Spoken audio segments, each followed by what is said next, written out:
La maison se trouvait ici, pile à l'endroit où on est. La chambre était de ce côté. Après avoir vu ça, tout a changé. Son corps a été retrouvé dans sa chambre. Quelqu'un a dit qu'elle avait été assassinée. Assassinée? Je me suis levée d'un bond et j'ai dit « Tu peux répéter ?» J'étais sous le choc. Sur quoi elle travaillait? Quel sujet elle couvrait?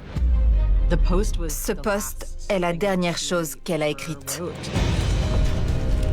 Quelques heures après cette violente dispute, elle est retrouvée morte. Son regard était terrifiant. Il est connu pour des faits de violence. Et j'ai entendu ce gros clac, clac, clac.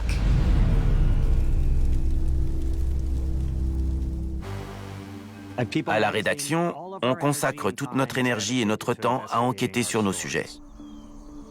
On s'entretient avec les victimes et la police pour essayer de comprendre un crime. Mais en tant que journaliste, on s'attend à tout, sauf à devenir la victime au centre de l'histoire.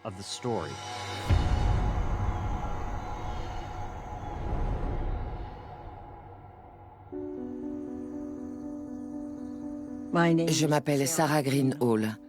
Je suis la mère de Sarah Libby Green Hall. Sarah était photographe et journaliste. Elle était très douée. Elle avait énormément de potentiel. C'est un album avec nos photos de famille. Voici une jolie photo d'elle quand elle était petite. Sarah Green Hall a grandi à Potomac, dans le Maryland, une petite ville à environ 80 km au nord de Washington. C'est une région qui jouit d'une longue tradition équestre. On a déménagé à Potomac pour les chevaux. On pouvait monter à cheval partout, et les gens possédaient des chevaux. La plupart avaient des terrains de 2 ou 3 hectares. Le père de Sarah, Bill Green Hall, était un professeur renommé de la faculté de droit de Georgetown. D'ailleurs, lui et sa femme ont baptisé leur ranch ferme du 4e amendement. Le 4e amendement était l'amendement préféré de Bill. Il enseignait le droit pénal. Il s'agit du droit d'une personne à être protégée contre les perquisitions et les saisies abusives. Il est devenu un expert de cet amendement. Et je trouvais que c'était une bonne idée d'appeler notre ranch ainsi.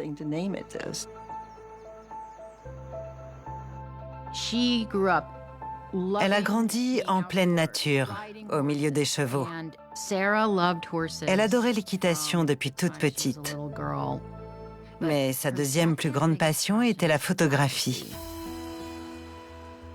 Ma mère lui a offert un petit appareil Brownie. Elle en est tombée amoureuse. Elle prenait tout le temps des photos. Et elle a gagné de nombreux prix. Au lycée, Sarah fréquente un internat d'excellence dans le Maryland, puis elle étudie le journalisme à l'université de Columbia. Après ses études, elle retourne dans la région de Washington et elle commence à travailler comme journaliste et photographe pour plusieurs journaux locaux. Je travaillais au Winchester Star en même temps que Sarah Green Hall. Tout de suite, je me suis dit « Waouh, elle est super calée. » Elle était vraiment impressionnante. C'était une journaliste d'investigation hors pair. Elle ne vous lâchait pas. Qui êtes-vous? D'où venez-vous? Quelle est votre plus grande qualité? J'ai rencontré Sarah au début des années 2000. Je l'ai tout de suite appréciée. Elle n'avait pas la langue dans sa poche, ce qui pouvait créer quelques tensions en salle de rédaction. Sarah avait une forte personnalité. Elle ne voulait pas seulement être respectée en tant que bonne journaliste. Elle voulait être reconnue pour son travail. Et elle y est arrivée. Elle était comme ça.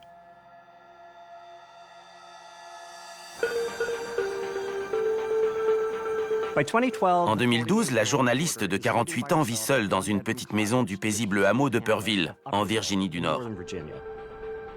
Sarah était connue pour se battre pour que ses articles fassent la couverture de ses journaux. Mais en juillet 2012, elle s'est retrouvée à la une pour des raisons auxquelles personne ne s'attendait. On se dit que ces choses-là n'arrivent qu'aux autres, qu'on les lit dans le journal.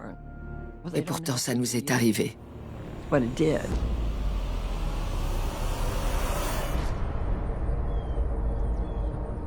C'était un lundi matin vers 8 heures. Upperville est plutôt calme. Les pompiers ou la police sont rarement sollicités. Alors, quand j'ai entendu à la radio qu'il y avait un incendie, j'ai senti que quelque chose clochait. J'ai fait très attention à ce qui était dit. Puis j'ai entendu que les pompiers demandaient l'intervention de la police parce qu'ils avaient trouvé un corps.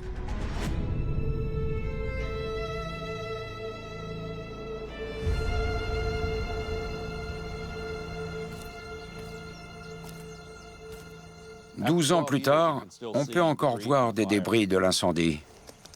Des CD, un étui à lunettes.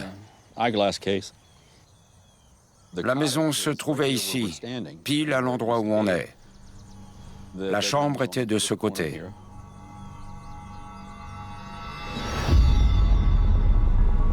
Je me tenais devant la fenêtre. J'ai regardé à l'intérieur et c'est là que j'ai vu le corps d'une femme allongée sur le dos. Elle était couverte de débris. J'ai repéré un pistolet près du corps. Il y avait des impacts de balles sur les murs et la porte, ainsi que des douilles par terre. Après avoir vu ça, tout a changé.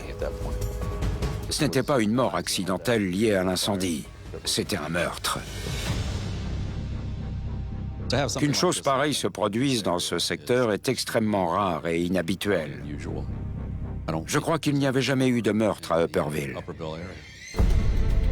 La première question qu'on se pose, c'est qui est la victime? Il y avait une voiture dans l'allée. Grâce à la plaque d'immatriculation, on a obtenu un nom, Sarah Green Hall. J'étais dans un box, dans la salle de rédaction, et un journaliste est entré. Il a dit « Je me suis rendu sur les lieux d'un incendie. Quelqu'un ici connaît Sarah Green Hall ?» Je me suis levée d'un bond, je l'ai regardé et j'ai dit « Tu peux répéter ?» J'étais sous le choc. Mon amie Jean est arrivée en trompe dans la maison et elle a dit « Raccroche, Sarah est morte. » C'est le souvenir que j'en ai. C'était un tel choc, je ne pouvais même pas comprendre. Je pensais qu'il y avait eu un orage, que la maison avait pris feu et qu'elle était morte. Mais quelqu'un a dit qu'elle avait été assassinée. Assassinée?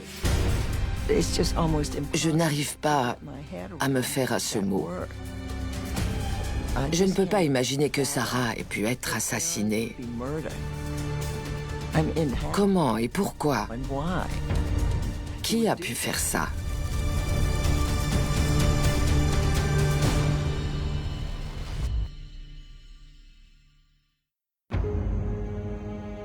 C'était l'effervescence. Tout le monde parlait de ce qui venait d'arriver. Le corps de Sarah Green Hall a été découvert lundi matin dans sa maison de Middleburg, lors d'un incendie suspect. J'avais perdu une amie. On avait tous perdu une amie. Et dans des circonstances vraiment atroces. C'était un événement horrible, avec des implications terribles, qui s'était passé juste à côté de chez nous, à quelques kilomètres. On avait l'habitude d'écrire des articles sur le cheval qui avait gagné durant le week-end. La question n'était pas de savoir qui avait tiré sur qui. Je ne connaissais personne susceptible d'avoir la moindre raison de la tuer. C'était inimaginable pour moi. C'était quelque chose que je ne pouvais même pas envisager. Le choc était immense. Qui avait pu commettre un crime aussi odieux? Je n'en avais aucune idée. Sarah ne serait jamais partie sans faire de bruit. Vu sa force et son caractère, mourir dans des circonstances aussi violentes allait à l'encontre de tout ce qu'elle défendait. C'était une battante. Si c'était arrivé à quelqu'un qu'elle connaissait, elle aurait enquêté sur ce meurtre avec courage et acharnement.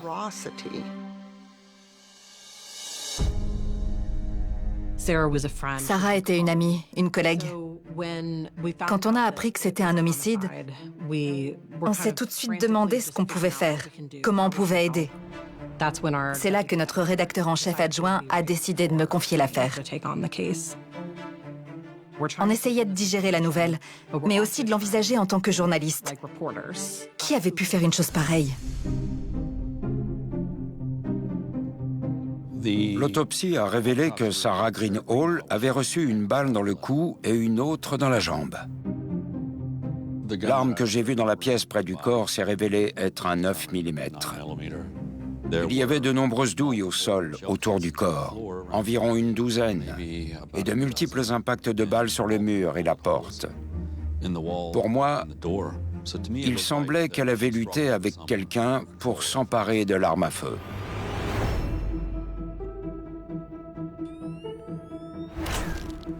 Il y avait des taches de liquide. On a recueilli des preuves indiquant qu'un activeur avait été utilisé. Quelqu'un avait mis le feu intentionnellement. C'était un incendie volontaire. Une partie de l'enquête a consisté à tenter de recueillir du matériel biologique comme de l'ADN. La maison était très endommagée, ce qui nous a beaucoup compliqué la tâche. Le salon était détruit. Les murs, le plafond, le sol étaient noirs. Les tapis, les meubles avaient été entièrement brûlés. De nombreuses preuves cruciales ont été perdues. Au petit matin, ma priorité était de savoir si quelqu'un avait vu quoi que ce soit de suspect ou remarqué quelque chose qui sortait de l'ordinaire. Ce matin-là, le fils du propriétaire, Colin MacLeod, est venu. Colin habitait la maison principale de la propriété avec sa mère et il allait et venait en permanence. Il tondait la pelouse, il taillait les arbres, il était chargé de l'entretien. Quand je suis arrivé ce matin-là, j'ai vu tous les véhicules de police garés autour de la maison. Ce n'est qu'à ce moment-là qu'on a su qu'il y avait eu un incendie. J'ai remarqué que la voiture de Sarah était garée dans un bosquet de bambous. C'était très inhabituel. Pourquoi? On n'en avait aucune idée. Quand on a regardé sa voiture, on a vu que des feuilles de bambou étaient coincées dans le coffre. Quand le coffre avait été refermé, certaines feuilles avaient été prises à l'intérieur. Lorsque les policiers ont ouvert le coffre, ils ont trouvé ses effets personnels, son sac à main, son téléphone, son ordinateur portable. Toutes les affaires qui pouvaient permettre d'identifier la victime étaient dans ce coffre. Elles avaient été jetées là à la hâte. Je pense que le tueur de Sarah avait probablement l'intention d'emmener la voiture pour la détruire ou la cacher. Peut-être que l'idée était de mettre le corps dans la voiture, de la conduire quelque part et de mettre le feu. Mais comme le jour s'est levé et que le voisinage a commencé à se réveiller, il a sans doute manqué de temps. L'arme a été analysée pour rechercher des empreintes, de l'ADN, ce genre de choses, tout comme les douilles qui avaient été récupérées. Mais cela ne nous a fourni aucune information ou piste nouvelle. Elle a été abattue. Et c'est une pensée horrible quand il s'agit de votre fille. Pourquoi? Elle aimait son travail. Et quand on parlait au téléphone, elle était très heureuse. Jamais je n'aurais pu imaginer que quelqu'un fasse une chose pareille. Mais quelqu'un voulait la mort de Sarah. Et la question est de savoir qui. La police débute l'enquête en retraçant les dernières 24 heures de sa vie. L'une des principales pistes dans cette affaire est venue de Sarah elle-même, via un post Facebook qu'elle avait écrit quelques heures avant sa mort. Elle l'avait posté vers 23h, 23h30, et son corps a été découvert autour de 8h le lundi matin. La nuit du dimanche au lundi restait un mystère. Cela réduisait le laps de temps pendant lequel le meurtre avait eu lieu. Ce post Facebook était assez énigmatique. Je vais dormir avec les fenêtres grandes ouvertes. Beaucoup de travail à faire lundi. Si seulement ce fou furieux me laissait tranquille. Ce post est, à notre connaissance, la dernière chose que Sarah a écrite. Ce post sur les réseaux sociaux était assez révélateur et inquiétant. Bien sûr, on voulait savoir qui était ce de fou furieux.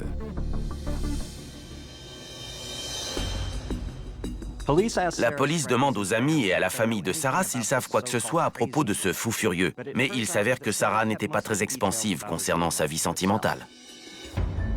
Sarah parlait d'une partie de sa vie sentimentale. Elle parlait du monde des rencontres en ligne. Elle désignait les personnes qu'elle fréquentait non pas par leur prénom, mais par un surnom. Elle voyait un pilote à un moment donné et un homme dont elle disait qu'il travaillait pour une revue financière. On savait seulement qu'elle fréquentait un individu appelé fou furieux. On a tout de suite essayé de savoir qui c'était. On a commencé à fouiller son bureau, à la recherche de tout ce qui pourrait nous aider.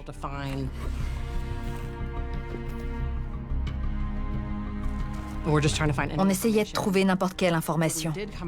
On est tombé sur un morceau de papier, dans son pot à crayon. C'était écrit « John de Gainesville » avec un numéro de téléphone. Apparemment, Sarah avait par la suite ajouté avec un stylo de couleurs différentes le mot « fou furieux » devant John. Et en bas du papier, elle avait écrit « de fou furieux ». On a tout de suite appelé les enquêteurs pour leur faire part de ce qu'on avait découvert. La police parvient à relier le numéro de téléphone à un nom, John Kearns. Qui est cet homme? Où est-il? Quelle était la nature de leur relation?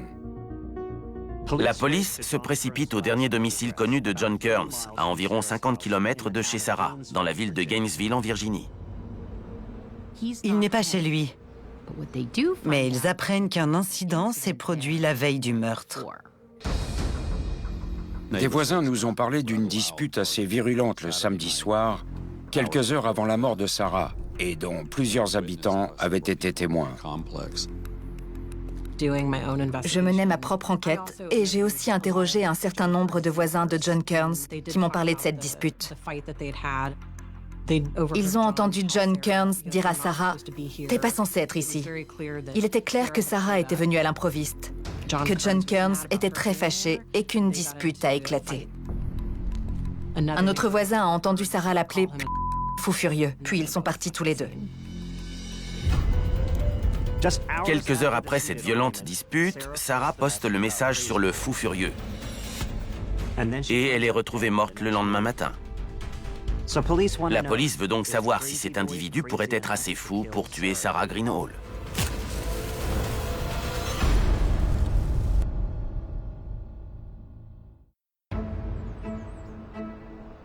Ils ont découvert très vite, le premier jour, que Sarah avait une liaison avec John Kearns.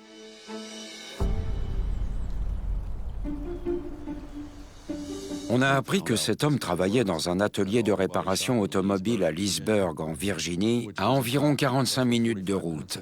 Il a accepté de nous accompagner au bureau du shérif du comté de Loudoun pour être interrogé.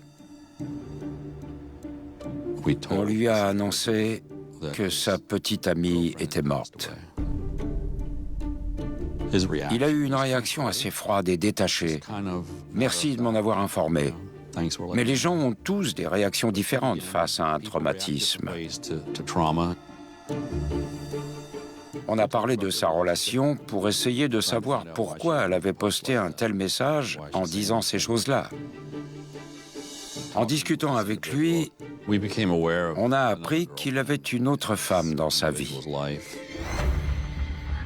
John Kearns a dit qu'il s'était disputé la veille parce que Sarah était venue chez lui à l'improviste et qu'il ne voulait pas qu'elle soit là parce qu'il voyait une autre femme et qu'il ne voulait pas risquer de gâcher cette relation. Ensuite, j'ai remarqué qu'il avait des espèces d'égratignures sur les doigts. Ils l'ont interrogé à ce sujet et il a dit qu'il était professeur d'arts martiaux et que ses coupures étaient dues à cette pratique. John Kearns est ceinture noire, donc son explication concernant les blessures sur ses mains est plausible. C'est une observation qui mérite d'être faite. Elle n'établit pas sa culpabilité ou son innocence. C'est une pièce supplémentaire du puzzle. La police n'ayant rien contre John Kearns, elle le laisse partir. Mais comme il est la dernière personne avec qui Sarah a été vue, les enquêteurs s'intéressent de plus près à lui. On a obtenu un mandat de perquisition pour rechercher des éléments susceptibles d'être utiles à l'enquête. Des téléphones ou des ordinateurs, peut-être même des photos ou des données GPS. Seulement, on n'a trouvé aucune preuve.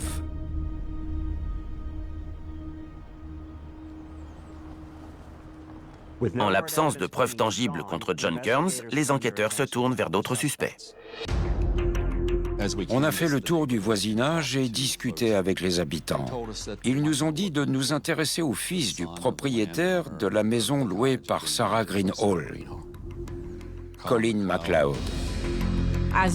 Au cours de notre enquête, on a discuté avec des habitants qui ont dit qu'ils se méfiaient de lui.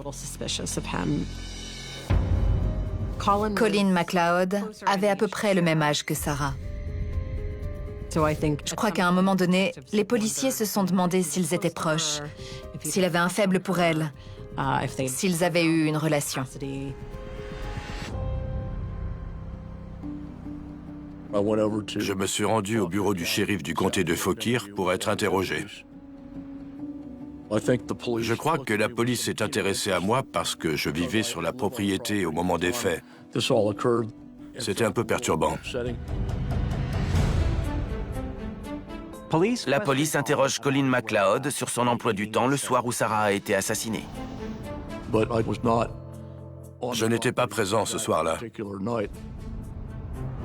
J'étais à Millwood, en Virginie, chez un ami. Mes amis et moi sommes arrivés vers 7h30 ou 8h du matin, et en avançant dans l'allée, on a vu toutes les voitures de police autour de sa maison. Les enquêteurs ne sont pas convaincus par l'histoire de Colin MacLeod et ils décident de le soumettre au détecteur de mensonges.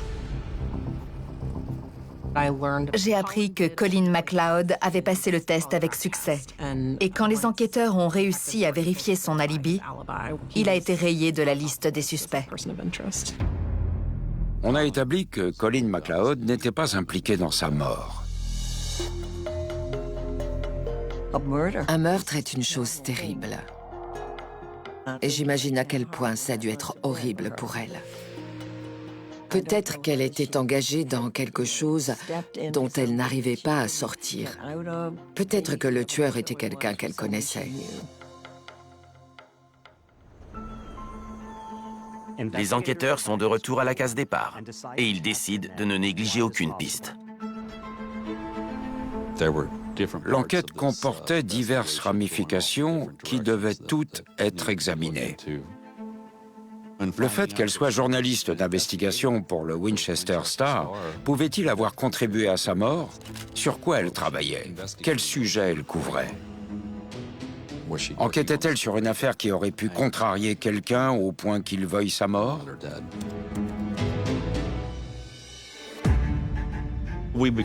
On a appris qu'elle participait à une enquête d'envergure. Dans les semaines et les mois qui ont précédé la mort de Sarah, elle écrivait des articles sur la maltraitance animale et plus particulièrement sur un homme appelé Russell Ebersol. Aberdeen Acres était un chenil que Russell Ebersol avait ouvert. Un ancien employé affirmait que Russell Ebersol maltraitait les animaux dans cet établissement. Sarah aimait les animaux et je crois que cette affaire l'a particulièrement touchée. Elle tenait vraiment à faire éclater la vérité.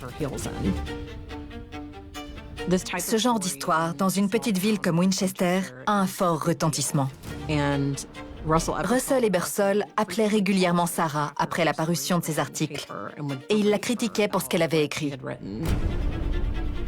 Elle avait souvent expliqué qu'elle ne voulait pas que Russell Ebersol connaisse son adresse personnelle. Elle a même dit un jour, sur le ton de la plaisanterie, « Si jamais on me retrouve morte, assurez-vous que Russell Ebersol soit sur la liste des suspects. » Les enquêteurs décident de se pencher sur Russell Ebersol et ses relations avec Sarah. On a appris que leur relation était tellement tendue qu'il était question que Sarah témoigne dans cette affaire de maltraitance animale. C'était donc une découverte assez capitale. Russell Ebersol avait engagé des poursuites au civil pour diffamation. Sarah pouvait être appelée à la barre pour parler de ce qu'elle avait trouvé en tant que journaliste sur ses accusations de cruauté envers des animaux. Et elle pouvait potentiellement lui faire perdre son procès. On pouvait en déduire qu'il voulait peut-être la mort de Sarah. La police scrute de très près Russell Ebersol, mais à la fin, elle conclut qu'il n'a rien à voir avec le meurtre de Sarah Greenhall. Cet individu a été écarté après enquête. Plusieurs semaines se sont écoulées depuis le meurtre et l'enquête piétine. J'étais extrêmement déçue et en colère parce qu'on avait passé beaucoup de temps à discuter avec le bureau du shérif du comté de Fauquier pour savoir s'il y avait quoi que ce soit de nouveau. Mais il ne se passait rien. C'est alors qu'un témoin se présente avec des informations sur le premier suspect potentiel auquel il s'était intéressé, John Kearns. On a découvert qu'il y avait une ex-femme et des dossiers judiciaires dont on n'avait pas eu connaissance lors de notre première entrevue avec lui. Il était accusé de violence conjugale. J'ai passé beaucoup de temps à éplucher des documents concernant John Kearns. J'ai réussi à obtenir son dossier de divorce auprès d'un tribunal local et il décrivait un nombre important de violences. Ces documents nous ont montré que c'était un individu très instable. J'ai découvert qu'il avait un comportement très inquiétant, notamment dans sa vie sentimentale. Dès que j'ai appris tout ça, j'ai appelé le bureau du shérif du comté de Fauquier. Je m'appelle Debbie Hardin. Je suis l'ex-femme de John. Je n'ai jamais parlé de tout ça. Mais il y a une part de moi qui a fini par se dire « Allez, il est temps de raconter mon histoire ».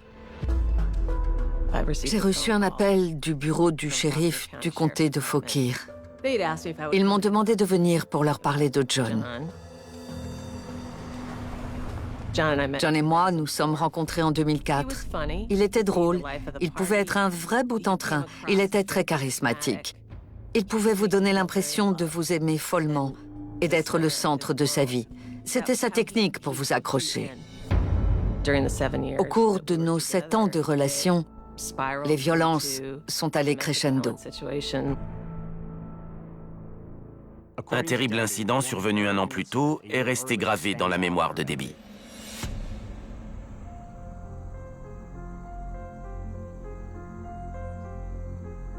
John et moi nous sommes séparés en 2011. En juillet, j'ai pu emménager dans une maison que j'avais louée. Je n'avais pas grand-chose. Mais au moins, j'étais en sécurité. J'avais un canapé sur lequel m'asseoir. J'avais réussi à récupérer un lit. Je me disais, tout va bien, ça va aller. Le 31 juillet, j'ai commencé à recevoir des textos de John le matin qui étaient bizarres et inquiétants. Il disait qu'il fallait qu'on se remette ensemble, qu'il allait m'aimer comme aucun homme n'avait aimé aucune femme. Il me bombardait de textos. J'en recevais un toutes les minutes. Et j'ai fini par lui dire stop.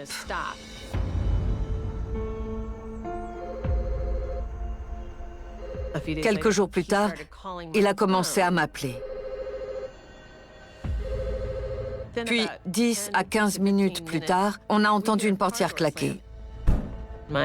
Mon fils de mon premier mari a regardé par la fenêtre et il a crié, pile quand j'arrivais à la porte, « Maman, c'est John !» J'ai commencé à paniquer.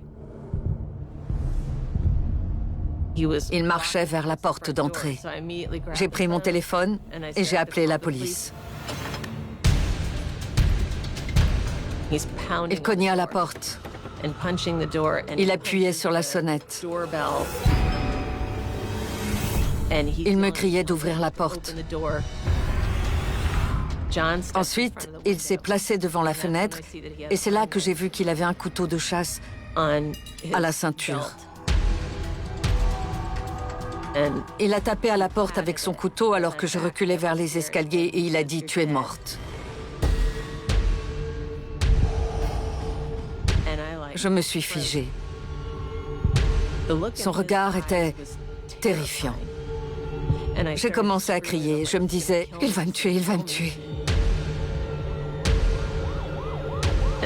Heureusement, j'ai entendu les sirènes de la police au loin. John a entendu aussi et tout à coup, il s'est éloigné de la fenêtre. Et j'ai entendu ce gros clac, clac, clac. Mon fils a dit « Maman, il est en train de crever tes pneus ». Ensuite, on a entendu ce crissement insupportable et il a ajouté « Maman, il raye ta voiture ». Puis il est monté dans sa voiture et il est parti. Juste après, je suis allée déposer une demande d'ordonnance de protection. Mais alors qu'elle attend sa convocation pour cette ordonnance, Debbie dit que ses problèmes avec John Kearns n'ont fait que s'aggraver. Le 4 août, il m'a dit qu'il avait brûlé toutes mes affaires. Je voulais savoir s'il avait vraiment tout brûlé ou s'il restait des choses que je pouvais récupérer. Donc, avec mes parents et mes enfants, on est allé chez lui. Il avait fait un gros feu dans son jardin. J'ai pris des photos et j'ai trouvé des morceaux de cadre et de ma robe de mariée. Il ne restait que des petits morceaux. Après, mes parents m'ont emmené en dehors de l'État en attendant que l'ordonnance de protection soit appliquée. J'ai découvert que 2 jours après l'entrée en vigueur de l'ordonnance, John a eu un incident sur la route. D'après les dossiers judiciaires, un motard lui a coupé la route et John lui a coupé la route en retour. John est descendu de sa voiture et il a commencé à frapper ce monsieur. Il s'est mis à le rouer de coups. Il a été arrêté pour agression. Son état mental semblait évoluer vers quelque chose d'encore plus dangereux.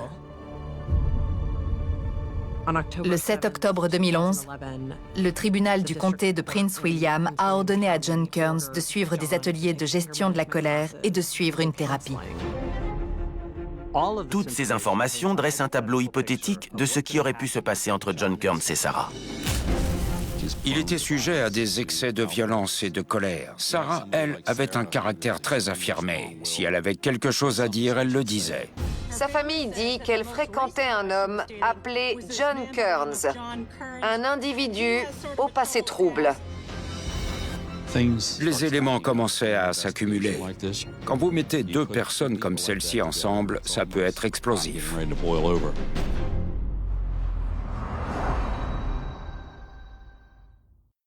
Direction la Virginie pour le meurtre mystérieux d'une journaliste locale retrouvée morte dans sa maison. Quand j'ai appris pour Sarah, et que je l'ai vue en photo, je me suis vue, moi. À mes yeux, il y avait des similitudes.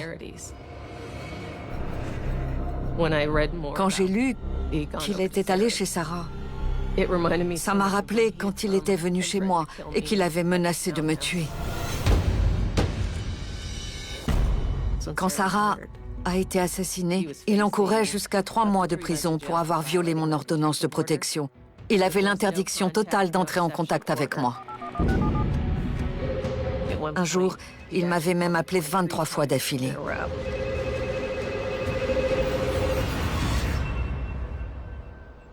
Techniquement, c'était une violation de mon ordonnance de protection.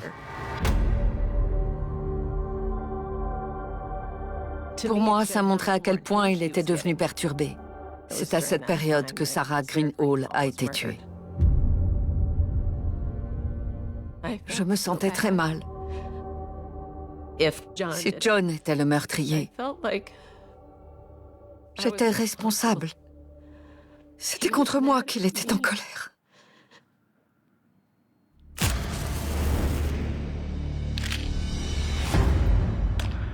Les éléments s'accumulaient de plus en plus et cet individu est devenu un suspect. Et à la fin, il était même plus que ça. L'avocat de John Kearns confirme qu'il est suspecté du meurtre. Il est connu pour des faits de violence. Il a été cité au tribunal pour avoir harcelé d'appel son ex-femme. On a eu plusieurs entretiens avec lui. Il a accepté de nous donner accès à ses comptes sur les réseaux sociaux. Des enquêteurs ont regardé pendant qu'on parlait avec lui et ils ont découvert qu'il avait supprimé des informations concernant Sarah et lui sur son téléphone. On l'a interrogé là-dessus, il n'a pas fourni d'explication claire. Au cours du dernier interrogatoire, l'étau s'est resserré. Il a demandé à avoir un avocat et l'entretien a pris fin.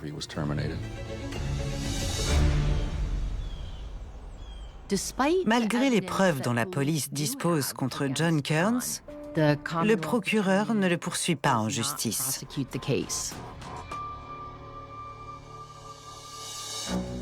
La dispute chez lui se poste sur les réseaux sociaux quelques heures avant sa mort.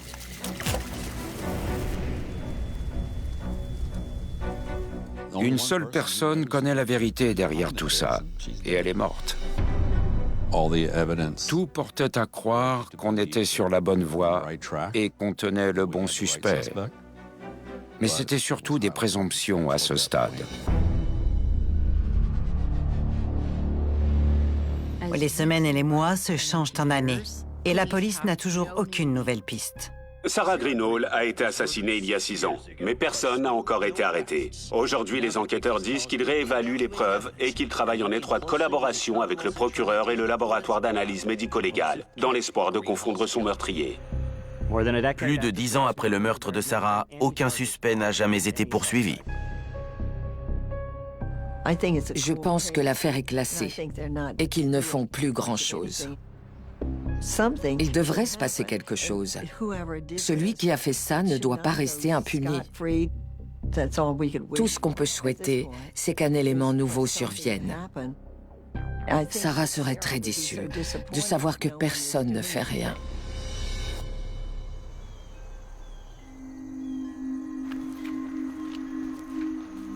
Je ne m'en occupe plus depuis plusieurs années. J'ai pris ma retraite en 2020. De mon point de vue, on a fait de notre mieux à l'époque. Et on était sur la bonne voie.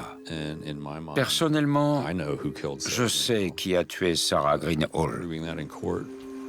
Seulement, on n'a pas été en mesure de le prouver au tribunal.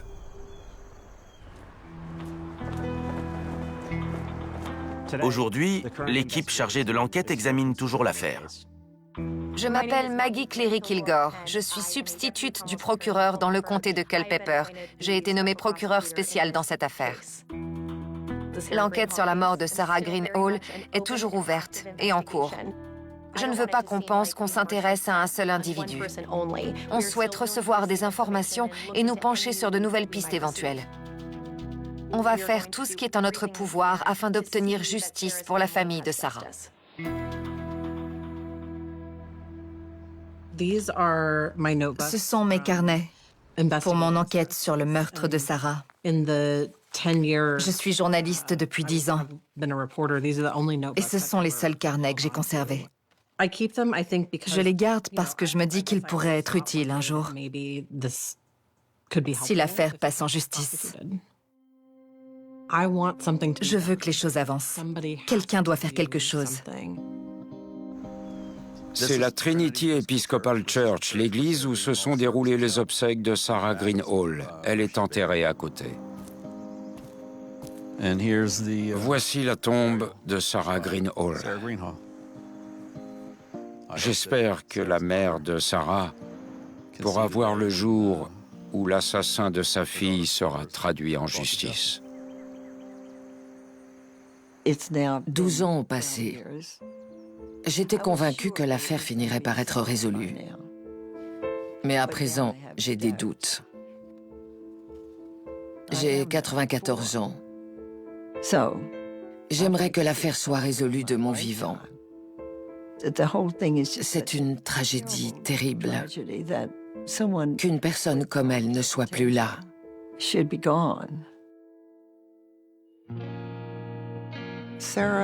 Sarah, à bien des égards, a vécu une vie dont beaucoup de gens rêvent. Elle était animée d'un enthousiasme débordant. Sa mère m'a donné la plaque d'immatriculation de sa voiture.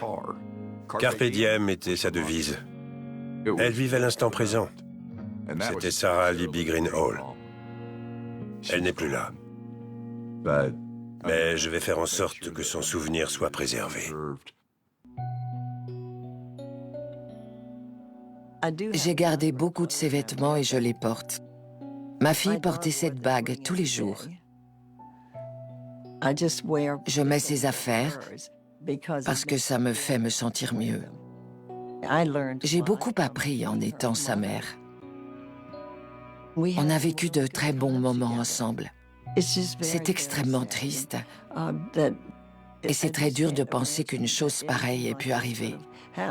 J'ai encore du mal à y croire. Elle avait tant à offrir et tant de choses à accomplir. Je pense qu'elle aimerait qu'on se souvienne d'elle comme d'une très bonne journaliste et photographe. Une personne capable de changer la donne et de marquer l'histoire. Quelqu'un qui avait une vision claire des choses et qui était capable de faire changer les choses dans le monde. Sarah aurait adoré être là et participer. C'est le genre de travail qu'elle voulait faire. Elle aurait voulu que le mystère soit résolu, parce qu'il y a un tueur en liberté quelque part. Pour comprendre comment une vie bascule dans l'oubli, il faut d'abord s'immerger dans l'atmosphère presque aseptisée de Phoenix en Arizona au milieu des années 2000.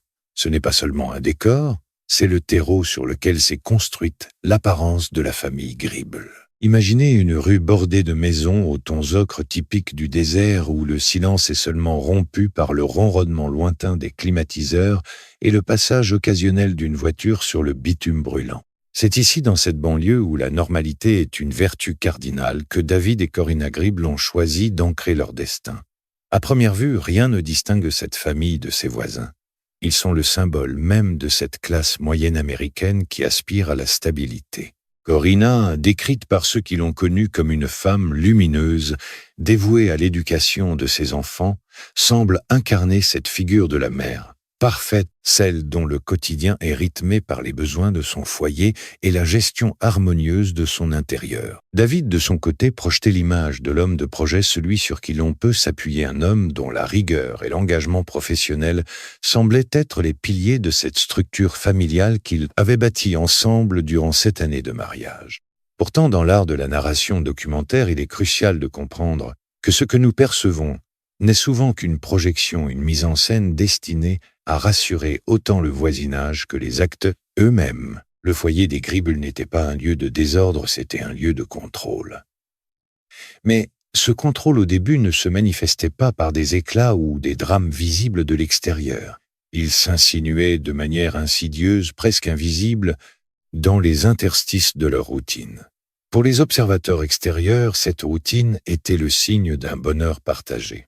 On voyait le couple aux fêtes d'école, on les apercevait dans les allées des supermarchés, toujours dans une posture de bienséance. Ce vernis social aussi poli qu'un miroir renvoyait à chacun l'image exacte de ce qu'une famille normale devait être. Mais le problème avec les miroirs, c'est qu'ils ne reflètent que la surface. Derrière le verre, la réalité est souvent bien plus complexe, faite de non-dits et de silences qui, avec le temps, finissent par peser plus lourd que les mots. Il est fascinant de noter avec le recul que nous offrent les enquêtes criminelles à quel point notre perception est fragile. Nous avons tendance à vouloir croire en la stabilité de ce qui nous entoure parce que cela nous rassure sur notre propre sécurité. En regardant les vidéos familiales de l'époque, on ne voit que des sourires, des moments capturés sur pellicule qui semblent sceller un bonheur éternel. Il y a là une forme de tragédie ironique, ces images, qui servaient autrefois à immortaliser des souvenirs joyeux, sont devenues au fil de l'enquête des preuves documentaires d'une époque révolue. Elles nous montrent Corina, dans ces moments de légèreté, riant devant l'objectif sans se douter que chaque seconde qui s'écoulait la rapprochait inexorablement d'une date qui allait devenir un point de rupture dans l'histoire locale. Dans ces vidéos, David est souvent présent, parfois en arrière-plan, observant. Une observation qui, aujourd'hui, ne nous semble plus être celle d'un mari aimant, mais celle d'un gardien, une présence constante qui cadre, qui définit, qui limite. La vie de Corina avant ce mois de mai 2005 était une succession de journées soigneusement orchestrées.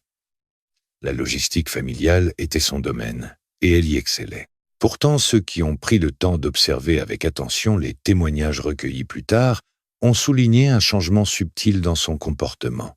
Elle ne semblait pas malheureuse au sens classique du terme, mais plutôt comme si elle vivait dans un espace de plus en plus restreint.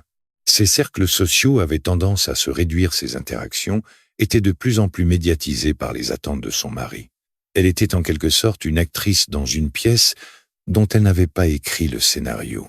Et dans cette pièce, chaque faux pas, chaque initiative personnelle devenait une source potentielle de tension.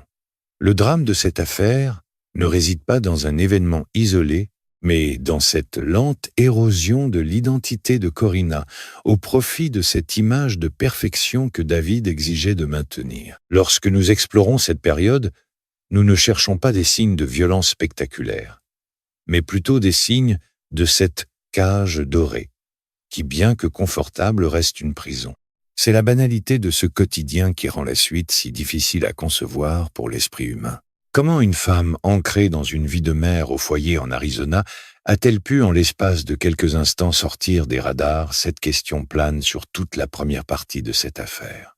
Ce n'est pas seulement l'histoire d'une disparition, c'est l'histoire d'une vie qui a été progressivement coupée du monde extérieur. Et quand on regarde les faits de manière objective, on réalise que cette déconnexion n'est pas arrivée par hasard. Elle a été construite jour après jour dans le silence des 4 murs de leur maison, là où la loi des apparences primait sur tout le reste. La maison des Gribble était en réalité un théâtre où les rôles étaient figés, où l'improvisation n'avait pas sa place et où la moindre faille dans le décorum était perçue comme un échec personnel. C'est dans ce cadre marqué par une pression invisible, mais constante, que nous devons placer le début de notre récit, car c'est là que les racines de ce qui allait suivre se sont installées bien avant que quiconque ne réalise que la vie de Corina Gribble était sur le point de s'évaporer totalement. Si la maison des Gribble ressemblait à un sanctuaire de la réussite sociale, il est aujourd'hui devenu évident, à travers le prisme des témoignages recueillis ultérieurement, que ce sanctuaire était en réalité le théâtre d'un processus psychologique complexe, l'installation d'une emprise. Pour comprendre ce qui s'est joué dans les mois précédant mai 2005, il faut délaisser l'image de la famille parfaite pour s'intéresser aux dynamiques de pouvoir qui régissaient le quotidien de Corina. L'emprise, contrairement à une contrainte physique manifeste, est une force souterraine. Elle agit comme une marée montante imperceptible au début, mais qui, petit à petit, réduit l'espace vital de la victime jusqu'à ce que ses propres repères, ses propres désirs et ses propres liens avec le monde extérieur finissent par être submergés. Chez Corina, ce processus s'est manifesté par un effacement graduel, une mise à distance de ses proches qui, à l'époque, ne semblait être que le résultat d'une femme devenant de plus en plus investie dans son rôle de mère et d'épouse. Le contrôle exercé par David ne se traduisait pas nécessairement par des interdictions brutales, mais par une gestion obsessionnelle du temps et des interactions. Il existait, selon les observations de ceux qui gravitaient autour du couple, une volonté constante de maintenir Corina dans un périmètre restreint. Ce n'était pas un enfermement à clé, mais une forme d'isolement social qui se présentait comme une protection.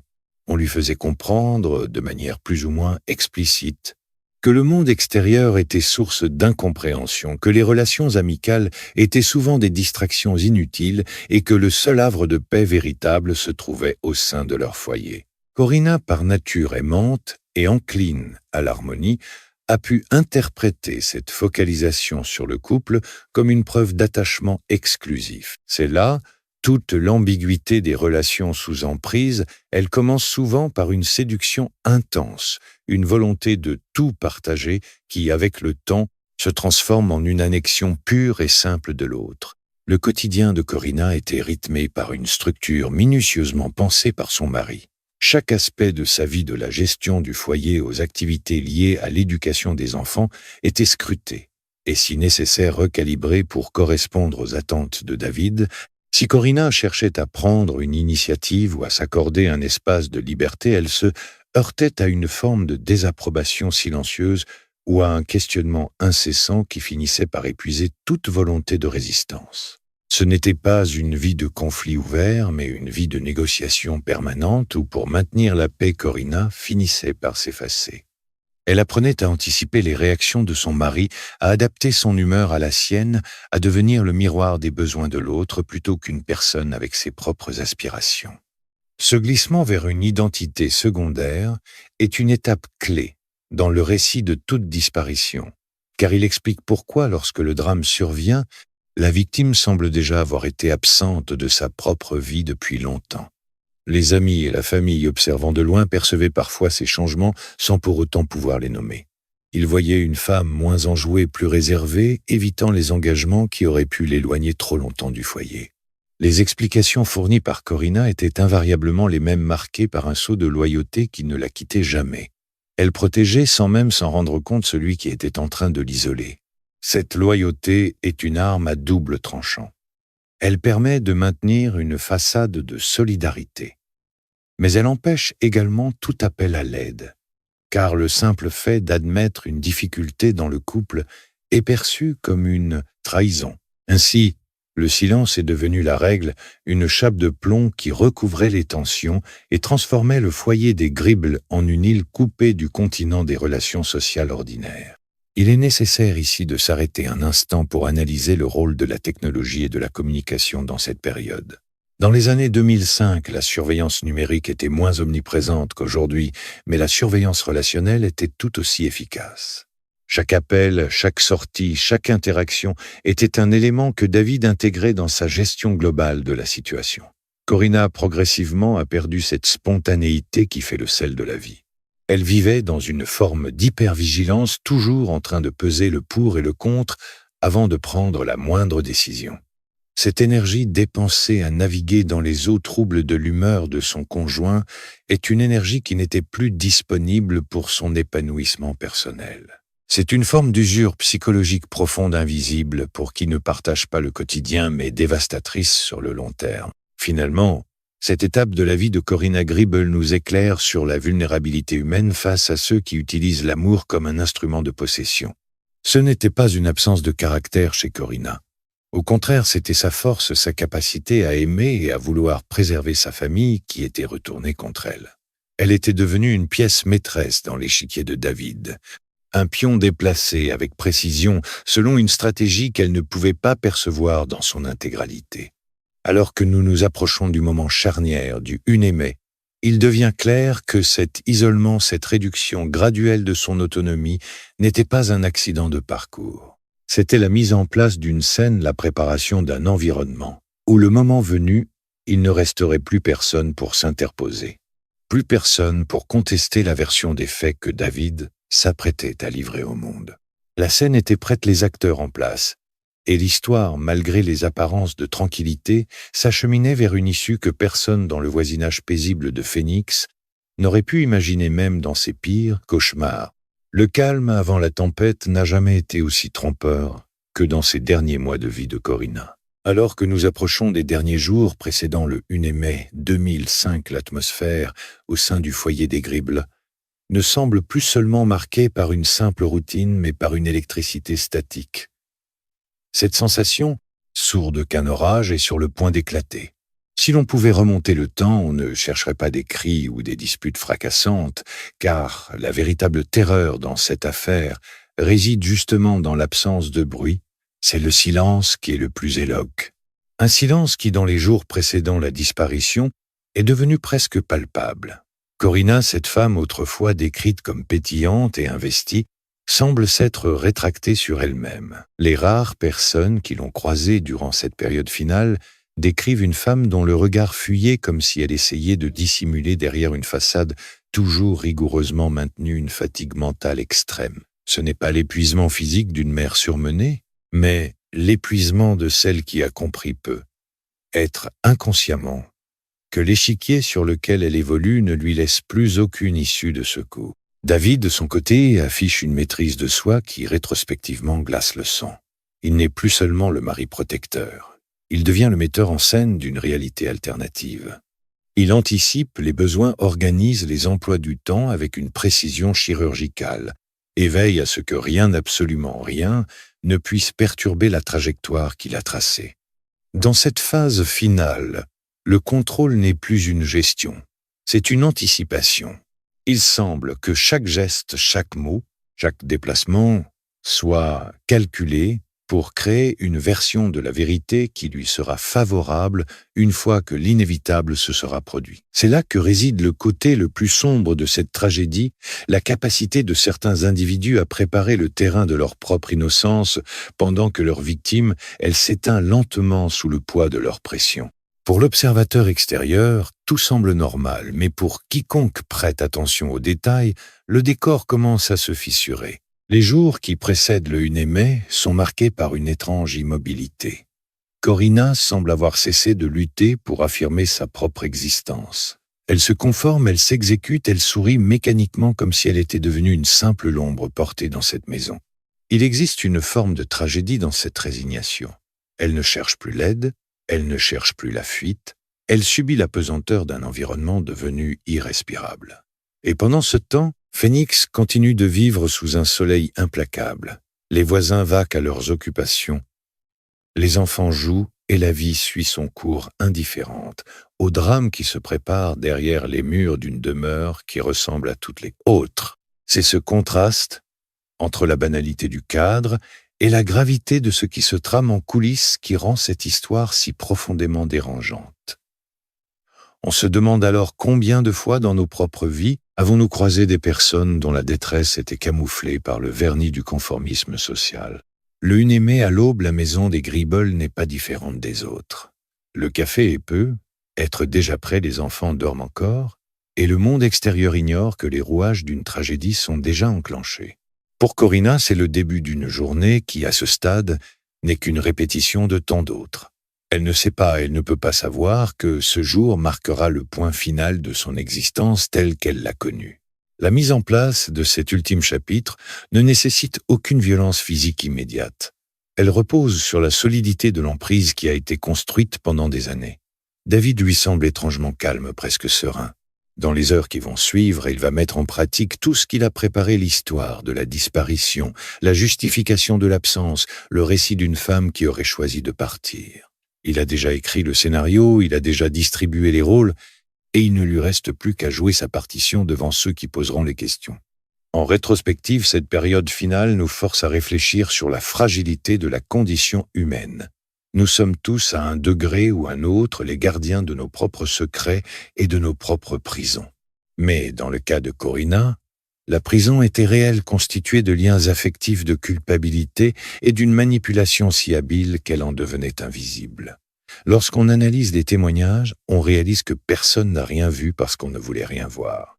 Nous préférons croire à l'image de la famille stable à la narration qui nous est présentée plutôt que de questionner les silences et les regards fuyants. C'est ce refus collectif de voir la vérité, cette adhésion tacite aux apparences qui a permis à David de mener son projet à son terme. La disparition de Corina n'est pas le résultat d'un coup de folie imprévu, c'est l'aboutissement d'un lent travail de sape, une érosion patiente de l'autonomie d'une femme qui a été progressivement privée de sa voix, de son espace et finalement de sa présence au monde. Alors que nous nous tenons à la veille du 1er mai, le récit bascule. La préparation est terminée, le silence est devenu total. Et l'heure de la vérité approche. Dans quelques instants, la vie de Corinna Gribble cessera d'être une réalité pour devenir une énigme, une question posée au monde, une quête de justice qui va hanter ses proches et les enquêteurs pendant de longues années. Le décor est en place, les ombres s'allongent, et le rideau est sur le point de se lever sur une scène où il ne restera bientôt plus qu'un seul acteur pour raconter ce qui est arrivé. C'est ici que nous quittons le domaine de l'observation, pour entrer dans celui de l'enquête, là où les apparences vont devoir faire face à la réalité brute, et où la vérité aussi enfouie, soit-elle, finira par exiger d'être entendue.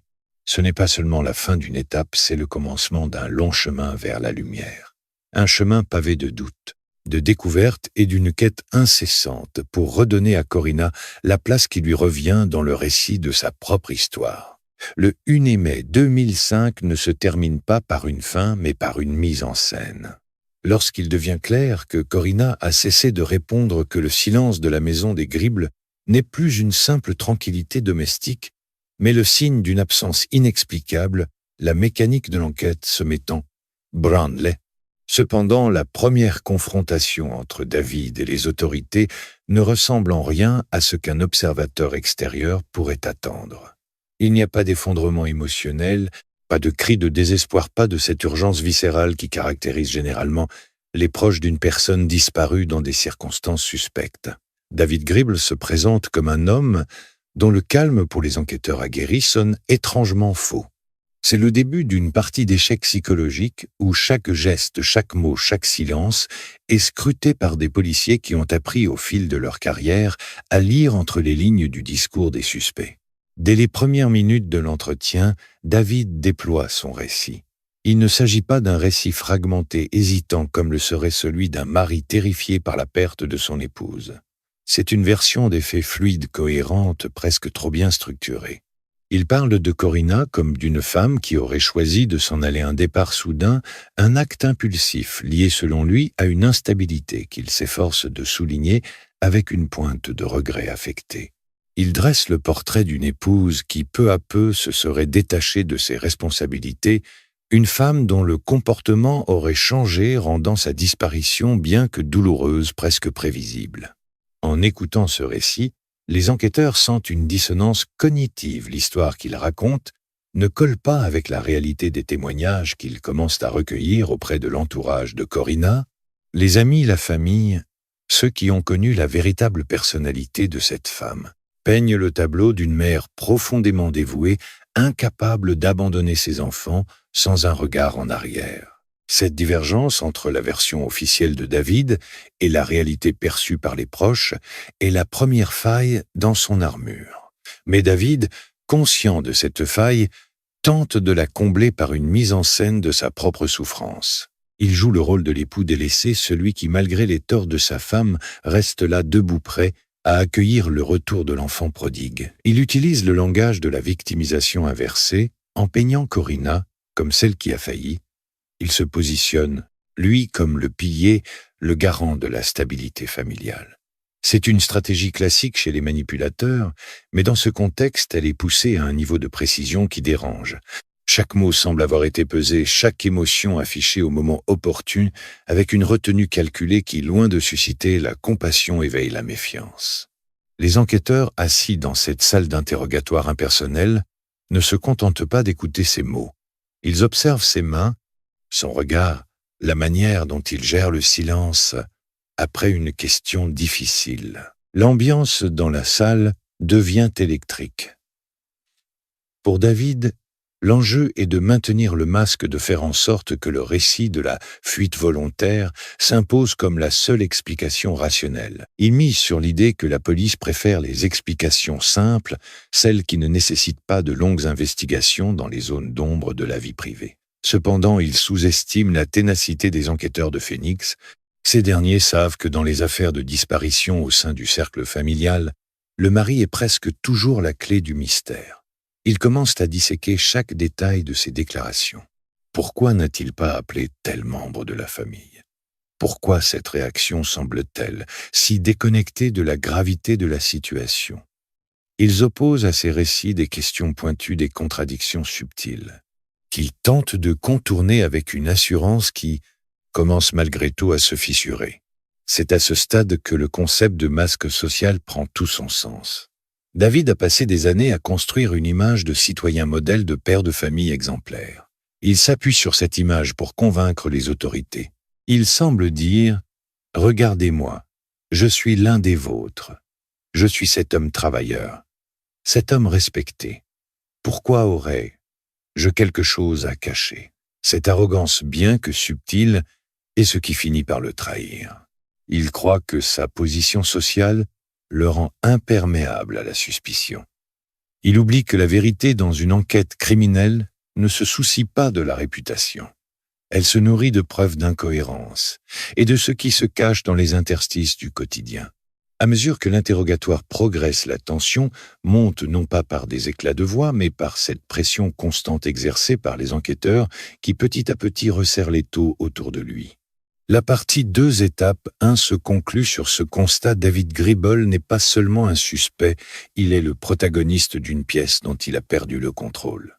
Il croit toujours être le metteur en scène, mais les enquêteurs, par leurs questions, commencent à réécrire le scénario. Chaque fois qu'il tente de justifier son comportement ou de présenter une nouvelle preuve de la fuite de Corina, il s'enferme un peu plus dans ses propres contradictions. Le contraste entre le calme extérieur qu'il essaie de projeter et la tempête qui commence à souffler dans l'esprit des enquêteurs est le point focal de cette étape. Nous ne sommes plus dans le domaine des conjectures, nous sommes entrés dans le vif de la confrontation.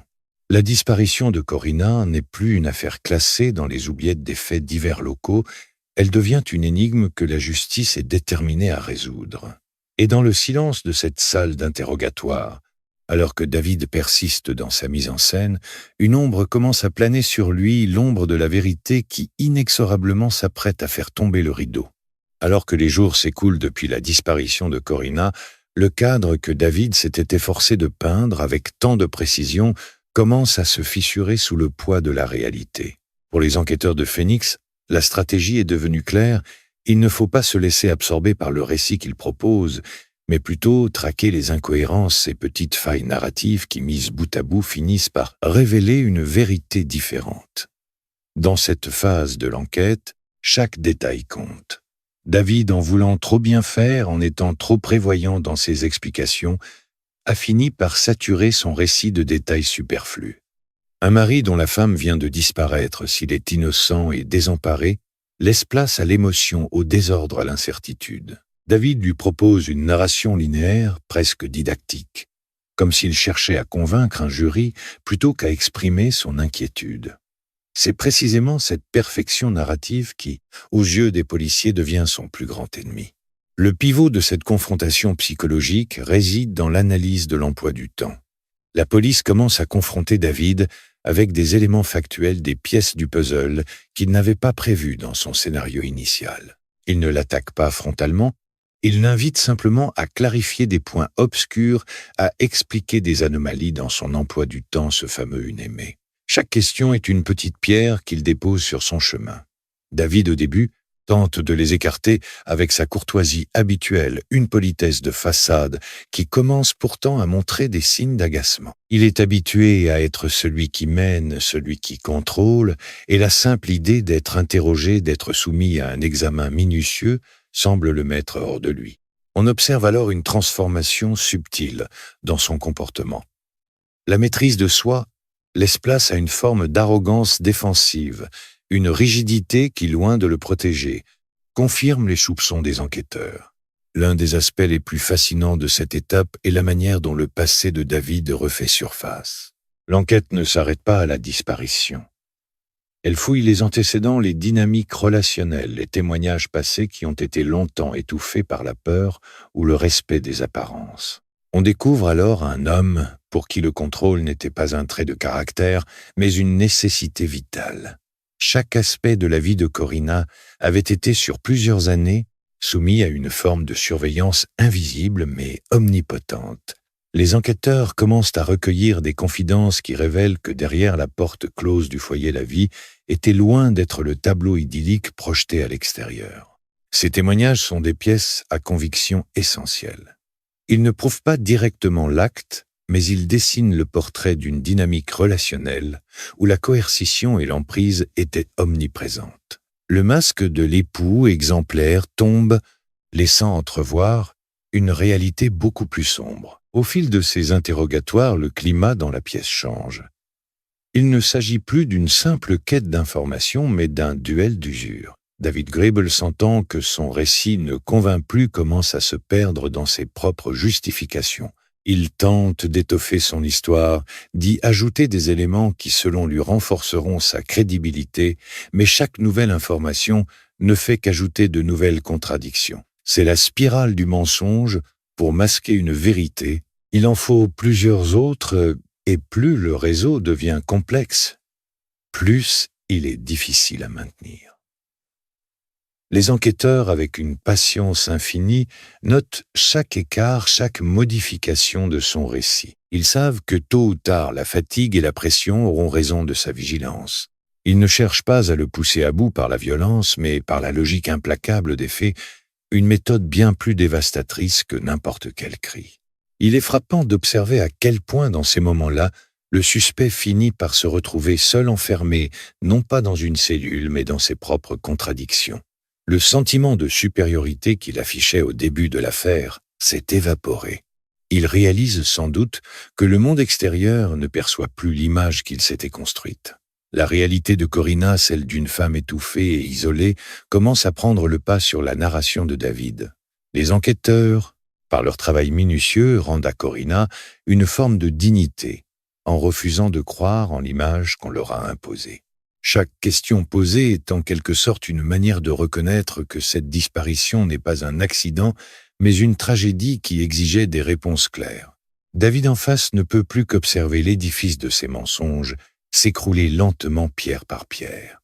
Cette deuxième étape est cruciale, car elle marque le passage du doute à la certitude. Les enquêteurs ont accumulé suffisamment d'éléments pour savoir que le scénario de la fuite est une pure fiction. Ils ne possèdent peut-être pas encore toutes les preuves matérielles nécessaires, mais ils ont compris la psychologie de l'homme qui se tient face à eux. Ils savent que c'est un homme qui ne peut pas supporter l'idée de perdre le contrôle, et que c'est précisément cette nécessité de tout diriger qui l'a conduit à sa perte. La pression psychologique est à son comble. On sent que la vérité est sur le point d'émerger, pas parce qu'il va l'avouer, mais parce que son propre récit, devenu trop lourd et trop incohérent, ne peut plus tenir debout.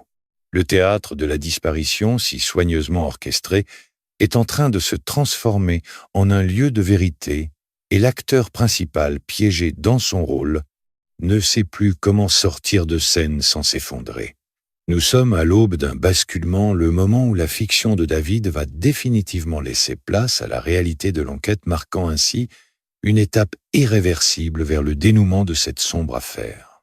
À mesure que les jours de l'enquête s'étirent, la tension qui règne dans les bureaux de la police de Phoenix ne diminue pas, elle se transforme, se densifie. Le duel psychologique entre David et les enquêteurs a atteint un point de non-retour où le silence lui-même devient un acteur à part entière. David, qui avait construit sa défense sur une narration lisse et calculée, se retrouve soudainement confronté à l'accumulation d'éléments qui échappent à sa maîtrise. Ce n'est plus seulement une question de mots ou d'explications plausibles, ce sont les faits froids et têtus qui commencent à s'imposer.